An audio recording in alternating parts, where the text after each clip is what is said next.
High साथीहरू, सबभन्दा पहिला त बुद्ध जयन्तीको सबैलाई शुभकामना। यहाँ म मालपामा छु, यहाँबाट आज चाहिँ बुद्ध जयन्तीको दिन कुशीनगर जाउँ भनेको। पानी हल्का पर्दै थियो। अब बाइकमा जाउँ कि गाडीमा जाउँ कि कस्तो कन्फ्युजन भइरहेछ, जाउँ कि नजाउँ के छ। अब एकछिन हेरौँ है साथीहरू, के गर्ने नगर्ने भन्दा भन्दै म जोरदार आइसकेको छु। अलिकति नास्ता खाइयो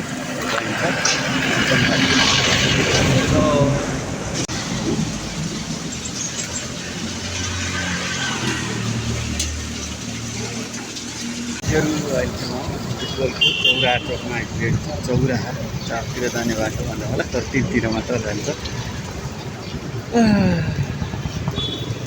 एकदम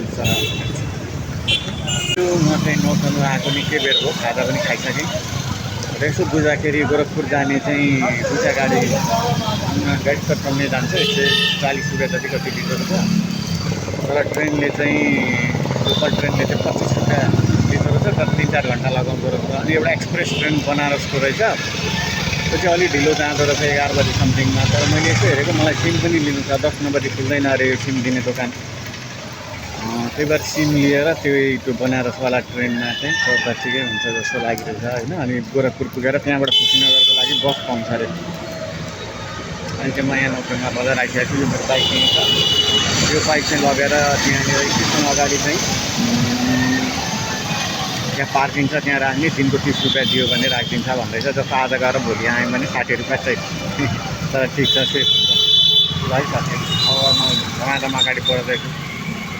यो तपाईँ हेर्न सक्नुहुन्छ, नौतन्नु बजारको माटहरू भएको छ।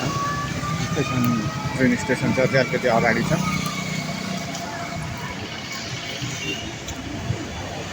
वा, रेलवे स्टेसन पस्दैछौँ साथी हो। मैले बाइक पनि राखिदिइसकेँ।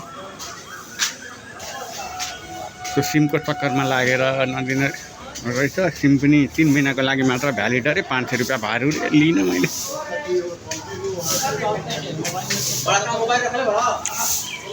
एउटा यो 50 रुपियाँको टिकट किनेको छु। हेरौँ अब कहाँ बस्न पाइन्छ यसले। ट्रेन चाहिँ यही होला जस्तो छ। अहिले अलिक छिटो लान्छ, त्यो अर्कोले रोक्दै 4 घन्टा लगाउँछ टोक्ने। यही हो दुर्ग नौतन्नुमा। र चाहिँ नौतन्नुमादेखि गोरखपुरसम्मको टिकट काटेको छु कुशीनगर जानको लागि। र यो चाहिँ 11 बजे र 35 मिनटको चाहिँ दुर्ग एक्सप्रेस भन्ने रहेछ, बनारस जाने। 50 रुपियाँ लियो गोरखपुरबाट, नौतन्नुबाट गोरखपुरको 82 किलोमिटरको। तर 300 समथिङ किलोमिटरको बनारसको जम्मा 120 रह्यो जेनरल टिकट। राम कति सक्छु। अरू साथीहरू गरेछन्, मैले सिट चाहिँ एउटा ब्याग राखेर कब्जा गरेर आएको छु। बस्दैनन् होला कसैले। यात्रा गराउँदै गर्छु साथी हो। मैले युट्युबमा भिडियो नहालेको पनि थुप्रो भएको थियो, त्यही भएर यो यात्रा चाहिँ कभर गर्नै पर्छ भन्ने हेर्दैछु। मेरो साथी हो।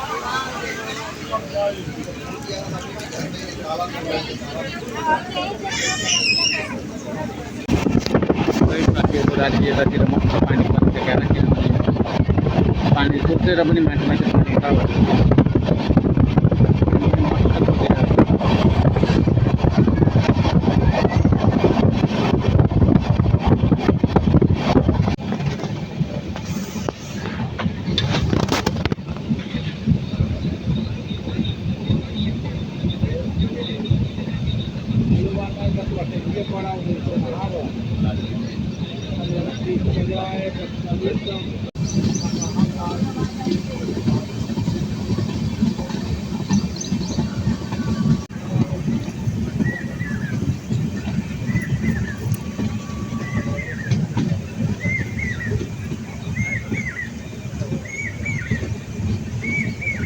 साथीहरू। गोरखपुर आइपुगेको छ। यो हेर्न सक्नुहुन्छ, यो पार्क छ।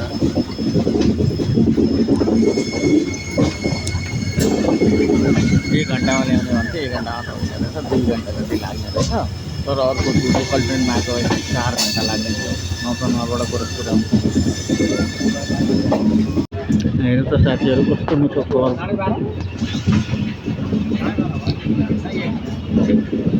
करिब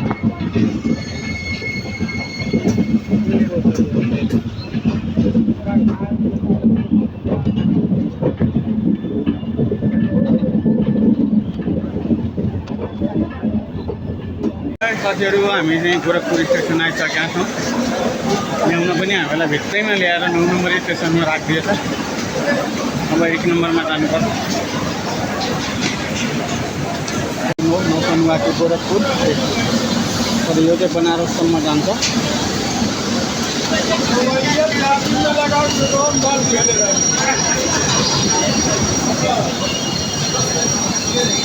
ठुलो छ साधारण ट्रेनहरू पुगिरहेछन्।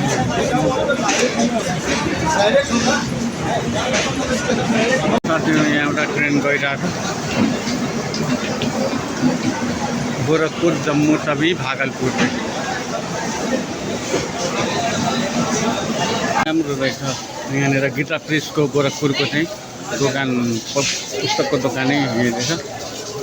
ट्रेन स्टेसनबाट पनि मान्छेलाई कुनै किताब लिन जान पाउँछ। साथीहरू यो गोरखपुर स्टेसन बाहिरबाट हेर्न सक्छौँ हामी।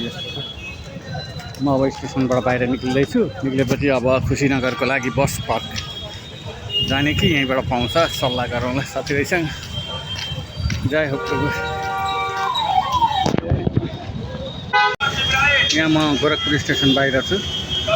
छोला भटुरे बनाउने छोला भटुरे बनाइरहेछन्। बिरयानी बनाउने बिरयानी बनाइरहेछन्। त्यस्तै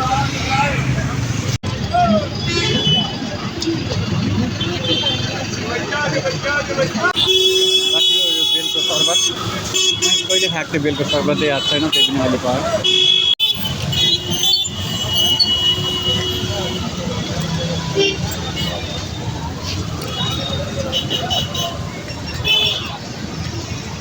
बेलको शरबत खाए जस्तो त लाग्दो रहेछ तर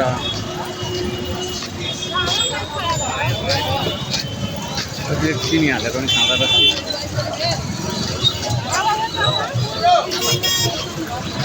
साथीहरू म त बस चढिरहेको छु। 5 किलोमिटर सकियो। 1.5 घन्टा बस स्टेसन भइरहेको छ।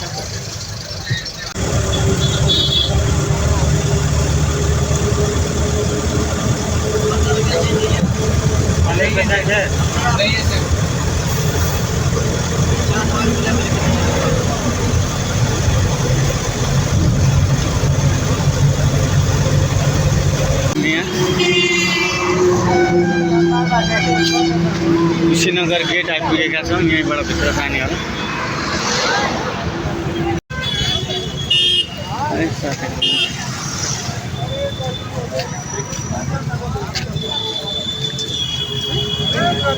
कुशीनगर गेट आइपुग्यौँ। यहाँबाट भित्र जानुपर्छ जस्तो छ। अरू केटाहरू पनि छन् इन्डियाका, तिनीहरूसँग विचार गरेको थिएँ र लुम्बिनीको कपी यो होला जस्तो रहेछ क्या साथीहरू। यो पनि लुम्बिनीमा विभिन्न देशहरूले आएर चाहिँ मोनास्ट्रीहरू मन्दिरहरू बनाएका छन्। ठ्याक्कै त्यसकै भर्जनको आउने रहेछ है। केटाहरूले चाहिँ गरेर रहेछ मान्छे खोला ठिक छ। हेर्दै जाउँ के रहेछ। र बुद्ध जयन्तीको अवसर पारेर एउटा बुद्धको रथ यात्रा जस्तो पनि भइरहेको रहेछ यहाँ।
मंदिर है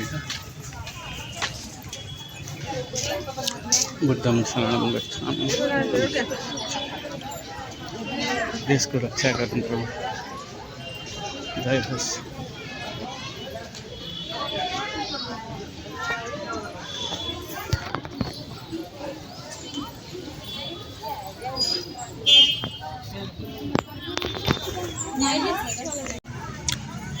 यसो हेर्दाखेरि चाहिँ यहाँको मूर्तिहरूमा चाहिँ चाइनिज इन्फ्लुएन्स अथवा टिबेटियन इन्फ्लुएन्स बढी देख्छु म।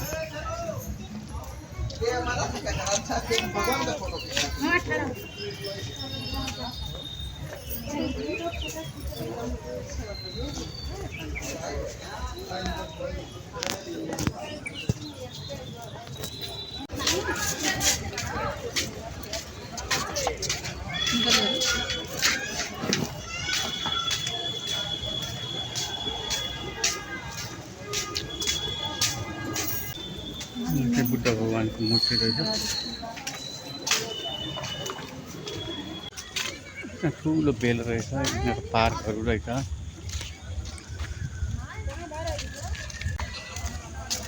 यहाँ भएको चाहिँ रुइन्स भन्न खोजेको होला बुद्धको पालाको।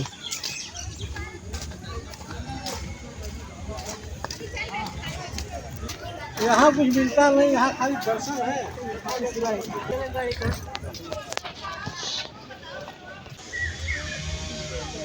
शान्ति छ, चराहरू कराइरहेको छ। Park very nice. यहाँ पनि रुइन्सहरू रहेछ।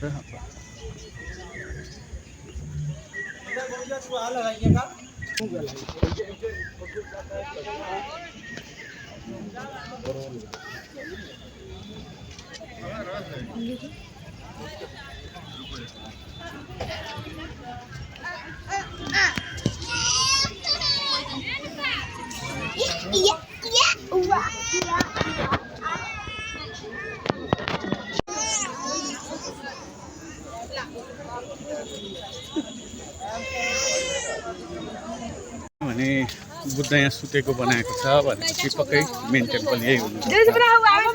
सबै रुइन्सहरू वरिपरि पुराना इँटाहरू ढुङ्गाहरू छ र यताबाट बाहिर जाने भन्छन्। बिस्तारै बाहिर जानुपर्छ। अरू मन्दिरहरू रहेछ भने पनि एक्सप्लोर गर्नुपर्ला।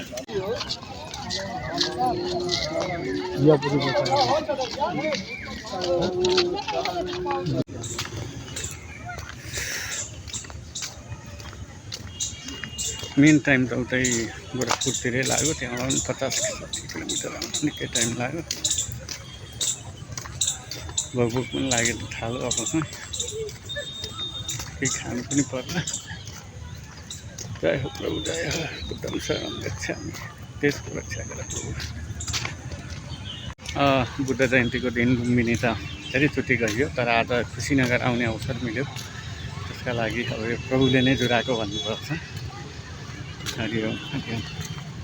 मजा आयो। साथीहरूले चाहिँ 70 रुपियाँको पिज्जा बनायो है। यस्तो खानु अनि हेर्नुमा कस्तो रहेछ। जय हो। धमाधम pakora बन्दैछ।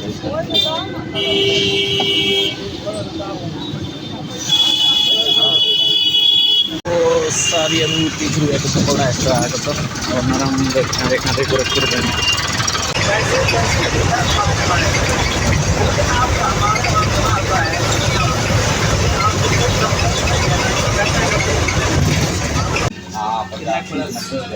Good morning from Gorakhpur. आज चाहिँ हामी गीता प्रेस जाँदैछौँ। गीता प्रेसको चाहिँ नेपाली ब्राह्मणहरूको लागि संस्कृत सिकाउन पठन पाठनमा चाहिँ ठुलो योगदान छ। त्यही भएर आज हामी गोरखपुरमा भएको बेला चाहिँ गीता प्रेस जाँदैछौँ।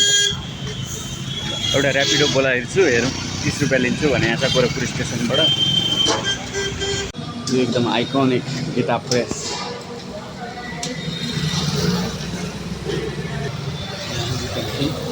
म चाहिँ यहाँ त सायद यतापट्टि यही साइडमा यो चाहिँ पसल होला गीता प्रेस। हेरौँ एउटा लक्ष्मीजीको पूजा गर्ने विधि चाहिँ लानुपर्छ कि के हुन्छ। त्यसपछि त्यो मान्छेहरूले त निकै पूजापाठ गरेको हुन्छ। साथीहरू यो बिचको कचौडी भन्दो रहेछ। सानसानो पुल्की जस्तो पनि तातो न तातो साह्रै मिठो होला जस्तो छ। यहाँ बसेर बताउनु पर्ला। गीता प्रेसको पहिलो मेसिन अरे। त्यसपछि यो चाहिँ मन्दिर भन्दा पनि म्युजियम, मन्दिर भन्दा रहेछ यिनीहरूलाई, तर म्युजियम जस्तो रहेछ। विभिन्न किसिमका फोटाहरू आदि इत्यादिहरू धेरै चिजहरू जस यहाँ गोरखपुर आएको बेला चाहिँ एकचोटि यो गीता प्रेसको यो म्युजियम चाहिँ हेर्नुपर्ने रहेछ, राम्रो छ साह्रै। र यहाँ अहिले एकछिनमा म एउटा देखाउँछु। यहाँनिर हातले लेखेको भन्छन्, दूरबीनले हेर्नुपर्छ। यो चाहिँ पुरानो मेसिन, फर्स्ट मेसिन भन्दो रहेछ। यो प्राचीन हस्तलिखित भन्दो रहेछ नि, यहाँ दूरबीनले हेर्नुपर्छ। कस्तो सानो छ भने कसरी लेखेको होला। सम्पूर्ण श्रीमद् भागवत गीता अरे हेर्नु त यत्रोमा।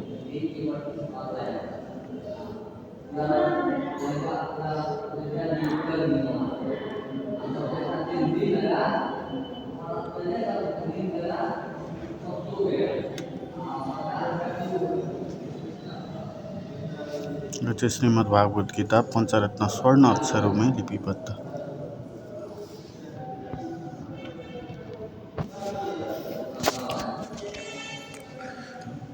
भव्य छ, बहुत अच्छा, बहुत अच्छा। को लागि यहाँ विभिन्न किसिमका रामायणका श्री लामलीलाहरूका फोटाहरू मार्फत चाहिँ, अनि माथि चाहिँ गीताका चाहिँ श्लोकहरू पनि फोटोहरू छ, माथि पनि लेख्छ। भव्य छ, कुरा गरेर साध्य छैन, बहुत राम्रो छ। र टक्क शान्त पनि छ, आनन्दले बसेर जप गर्ने।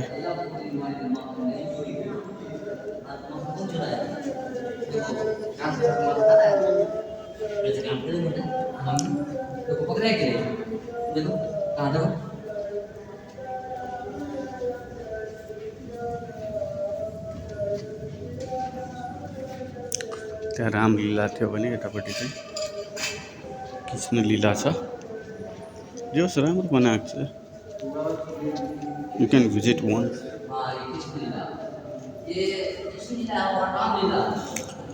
एक मीरा एक राधा दोनों ने शाम को चांतर क्या दोनों के चाह में बोलो।